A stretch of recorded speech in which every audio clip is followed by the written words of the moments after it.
द्वारा किए एनकाउंटर में मारे जा चुके हैं। जो गैंगस्टर अभी भी फरार हैं, गुजरात पुलिस उन्हें पकड़ने में जुटी हुई है। दोस्तों, अगर आपको लगता है कि इसमें से किसी का नाम छूट गया है तो आप हमें कमेंट करके ज़रूर बताएं। हम आपको कभी भी इस वीडियो का पार्ट 2 बताएंगे तो आपके द्वारा कमेंट किए गए नामों को जरूर शामिल करेंगे। दोस्तों, इस लिस्ट में 10वें नंबर पर जो गैंगस्टर आते हैं उनका नाम है शहाबुद्दीन शेख।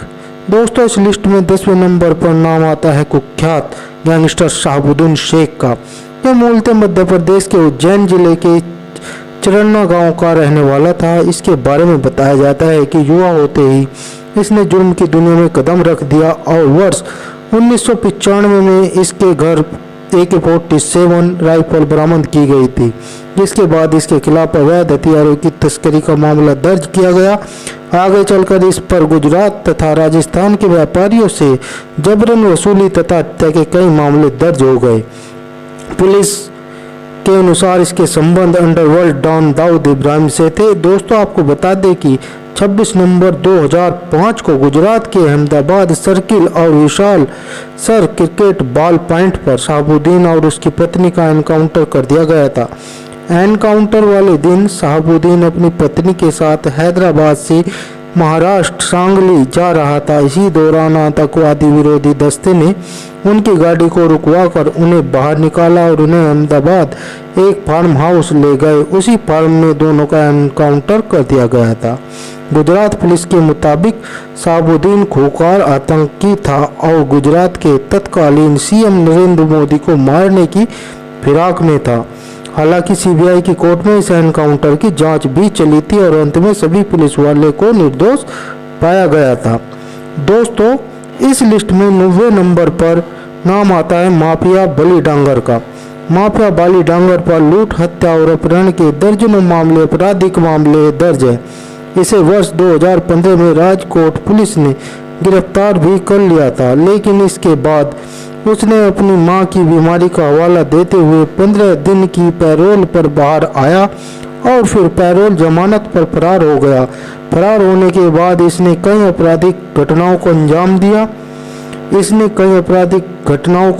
दिया था।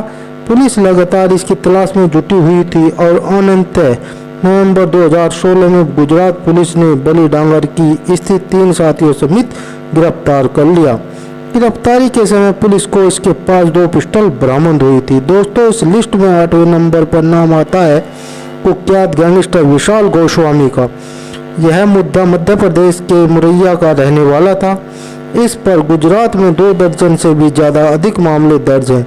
वहीं गुजरात के साथ साथ मध्य प्रदेश, राजस्थान और गोवा में भी इसने धमकी देकर लाखों को वसूली करने के 50 से भी ज़्यादा मामले दर्ज हैं। गुजरात पुलिस लगातार इसकी तलाश में जुटी हुई थी और अनंततः वर्ष 2015 में क्राइम ब्रांच ने इसे मथुरा से गिरफ्तार कर लिया था। आपको बता दें कि यह हत्या के प्रयास, लूट और डकैती जैसे कई वारदातों को अंजाम दे चुका है। दोस्तों, आपको बता दें कि विशाल गोस्वामी पिछले कई सालों से अहमदाबाद के साबरमती सेंट्रल जेल में बंद है, लेकिन जेल में बंद होने के बावजूद जनवरी 2000 इस पर जेल के अंदर से व्यापारियों से रंगदारी वसूलने की साजिश का पर्दाफाश हुआ। जिसके बाद पुलिस ने जब इसकी वार्ड की तलाशी ली तो पुलिस को इसके पास 23 मोबाइल और एक डायरी मिली जिसमें 7 व्यापारियों के नंबर थे। आपको बता दें कि जेल के अंदर से रंगदारी मांगने के लिए क्या दाऊद और रवि पुजारी जैसे गैंगस्टरों का नाम इस्तेमाल करता था और यह जिन सिम कार्डों का उपयोग करता था वह मध्य प्रदेश और उत्तर प्रदेश से खरीदे गए थे। दोस्तों, इस लिस्ट में 7वें नंबर पर नाम आता है सूरत के कोषाध्यक्ष सूर्य मराठी का। यह गुंडा महाराष्ट्र कोंकण का रहने वाला था और वर्ष 2002 में काम की तलाश में सूरत आ गया था। सूरत आने के बाद ऑटो चलाने लगा। इसके बाद हीरे की कारीगरी करने लगा। इसी बीच मारपीट के केस में कुछ दिनों के लिए जेल गया। जेल में से छूटने के बाद इसका खौफ बहुत बढ़ गया और यह प्रॉपर्टी से जुड़ी मामलों में दखल देने लगा। देखते ही देखते इस पर हत्या के प्रयास में लूटपाट के कई मामले दर्ज हो गए। इसने लूट की गैंग बना ली और पुलिस लगातार इसकी तलाश में जुटी हुई थी। वह 2016 में पुलिस ने सूर्या को गिरफ्तार करके जेल भेज दिया। सूर्या के जेल जाने के बाद उसका सारा कामकाज उसका साथी हार्दिक देखने लगा। धीरे धीरे 4 साल बीत गए और हार्दिक ने सूर्या के सारे धंधों को टेक ओवर कर लिया। इसी वजह से जेल में एवं सूर्या तथा हार्दिक बीच के बीच दुश्मनी हो गई। फरवरी 2020 में सूर्या जमानत पर बाहर आ गया। बाहर आने के कुछ दिनों बाद ही हार्दिक ने अपने साथियों के साथ मिलकर सूर्या पर हमला कर दिया। इस हमले में सूर्या मारा गया था। साथ ही सूर्या द्वारा किए गए वार में हार्दिक घायल हो गया और इलाज के दौरान वह भी मारा गया था। दोस्तों, इस लिस्ट में 6ठे नंबर पर नाम आता है कुख्यात गैंगस्टर मुकेश हरजानी का। इस पर हत्या के प्रयास और अपहरण के कुल 30 से भी ज्यादा आपराधिक मामले दर्ज थे। इसे वर्ष 2011 में पंजाब से गिरफ्तार कर लिया गया था। गिरफ्तारी के बाद इसे वोट का सेंट्रल जेल में रखा गया था और बाद में इसे राजकोट सेंट्रल जेल शिफ्ट कर दिया गया। वर्ष 2016 में इसे 31 मामलों में जमानत मिलने के बाद बाहर आ गया। जेल से बाहर आने के बाद वसूली के पैसों को लेकर इसे अपने ही साथियों से विवाद हो गया और उसके साथियों ने 20 लाख की सुपारी देकर अक्टूबर 2016 में मुकेश हरजानी की हत्या करवा दी। दोस्तों, इस लिस्ट में 5वें नंबर पर नाम आता है 90 के दशक के कुख्यात गैंगस्टर राजू रिसालदार का। उस समय लोग इसे वडोदरा के डॉन के नाम से जानते थे।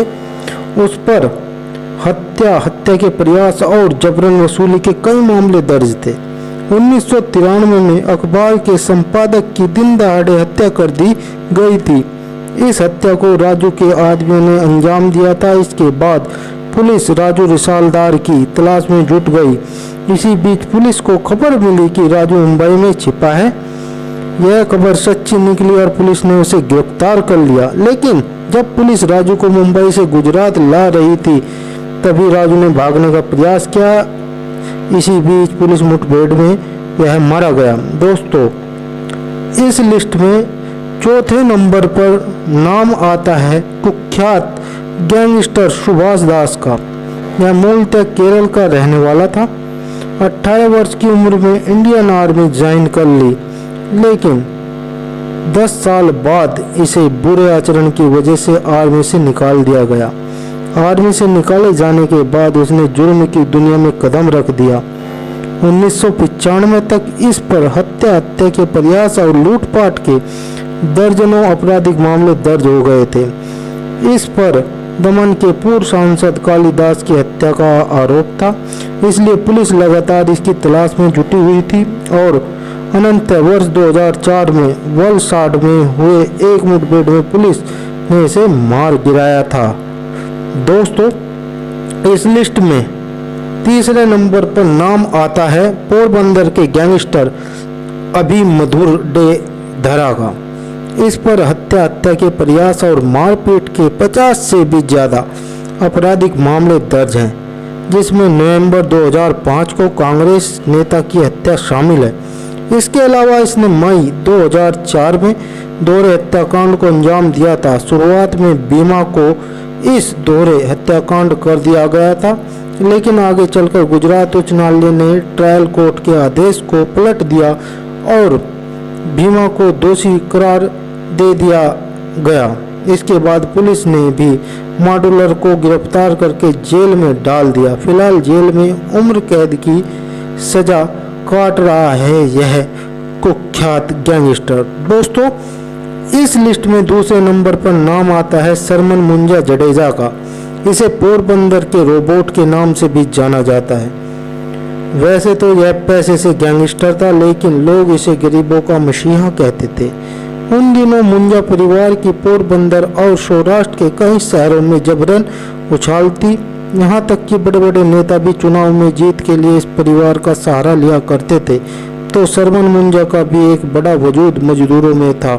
एक दिन मिल में हड़ताल हो गई और मिल के मालिक ने हड़ताल तोड़ने के लिए स्थानीय गैंगस्टर को हायर किया। उस गैंगस्टर और सरमन में झगड़ा हो गया। इसके बाद शर्मा न्यूज गैंगस्टर की हत्या कर दी गई थी। इस हत्या के बाद सरमन इलाके का डॉन बन गया था। दोस्तों बता दें कि 1986 में सरमन मुंजा ने जुल्म के रास्ते को छोड़कर ईमानदारी के रास्ते पर लौटने की सोची, लेकिन उसी साल इसकी हत्या कर दी गई थी।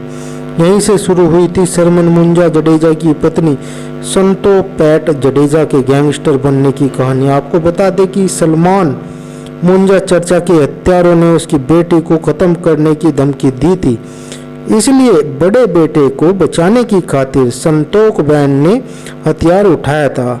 संतोख बैन ने सबसे पहले अपने पति के हत्यारों को खत्म किया, इसके बाद इलाके की खूंखार गैंगस्टर बन गई। दोस्तों इस लिस्ट में नंबर 1 पर नाम आता है गुजरात के डॉन अब्दुल लतीफ़ का। इसका जन्म अहमदाबाद के दरियापुर गांव में हुआ था। शुरुआती दिनों में परिवार की आर्थिक स्थिति ठीक नहीं थी, इसी वजह से इसकी छोटी उम्र में ही अब्दुल लतीफ़ को काम करना पड़ा। 80 के दशक में इसने देसी शराब बेचने का धंधा शुरू कर दिया और इसी के साथ इसने जुर्म की दुनिया में कदम रख दिया।